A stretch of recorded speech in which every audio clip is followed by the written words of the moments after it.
La transmission de la COVID, c'est assez délicat.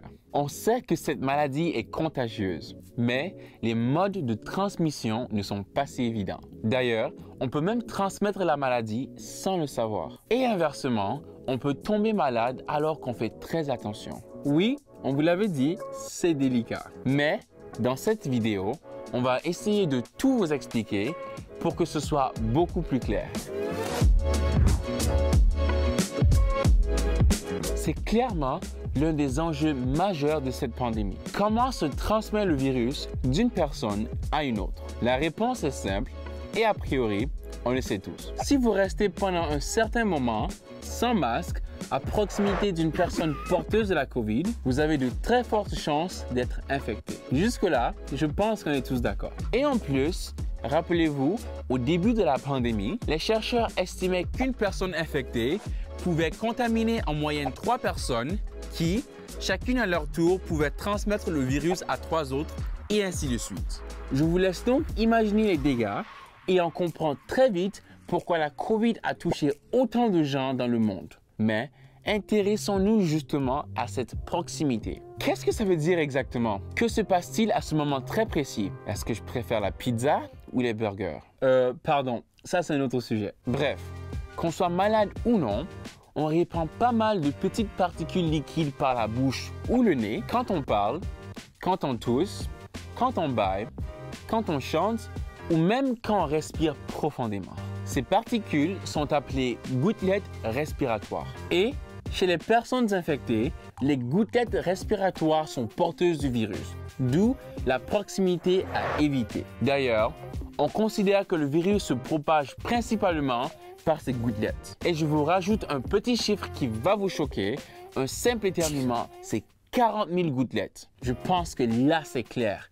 On n'a pas envie d'être à côté de quelqu'un qui éternue, qu'il soit malade ou non. Bref, j'aimerais bien quand même qu'on parle un peu plus de ces particules liquides qui sont le point central de la transmission. Déjà, elles ne sont pas toutes de la même taille. Les gouttelettes respiratoires sont assez grosses, mais il y en a aussi des plus petites qu'on appelle micro-gouttelettes. Et d'habitude, on dit que tout ce qui est petit est mignon, mais là, non, clairement pas. Cette simple différence de taille est quand même assez importante. Les gouttelettes plus grosses et donc plus lourdes tombent très vite au sol grâce à notre ami, la gravité. Mais les micro-gouttelettes plus petites tombent beaucoup moins vite et restent dans l'air. En revanche, la transmission du virus par l'air ne se ferait que dans des situations très précises et évidemment, tout ça reste encore à l'étude. Et oui, c'est même tout un débat entre scientifiques. Petite anecdote historique.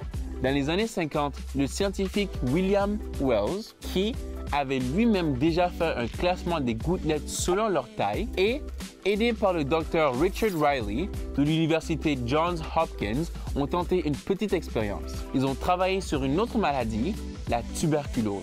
Longtemps, comme la COVID, on pensait que cette maladie se transmettait seulement par gouttelettes, mais les deux médecins ont voulu prouver que les micro-gouttelettes persistantes dans l'air étaient aussi l'un des transmetteurs du virus. Pendant 4 ans dans un hôpital, ils ont mis des malades de la tuberculose ensemble et, par un système d'aération, ont transféré leur air contaminé vers une autre pièce remplie de cochons d'Inde. Oui, des cochons d'Inde, ce petit animal-là. Eh bien, les cochons d'Inde, eux aussi, attrapaient la tuberculose, prouvant alors que la seule voie de contamination était aérienne.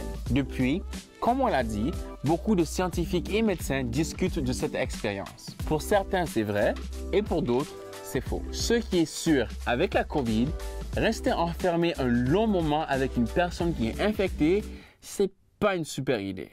Ah, j'y pense. La transmission peut aussi avoir lieu par des objets ou des surfaces, comme les tables, les poignées de porte ou les rampes d'un escalier pendant un certain temps. Imaginons qu'une personne infectée a le virus sur les mains. Si cette personne ouvre une porte juste avant vous, que vous touchez la poignée de porte et qu'après vous mettez vos doigts dans vos yeux, dans votre nez ou votre bouche, bon, déjà, c'est pas propre et surtout, plus important, vous risquez vous-même d'attraper le virus. C'est pour ça que le lavage de mains est super important, mais ça, c'est dans une autre vidéo. Voilà, vous savez tout.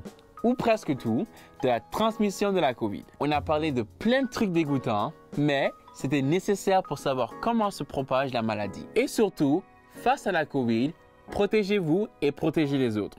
Salut!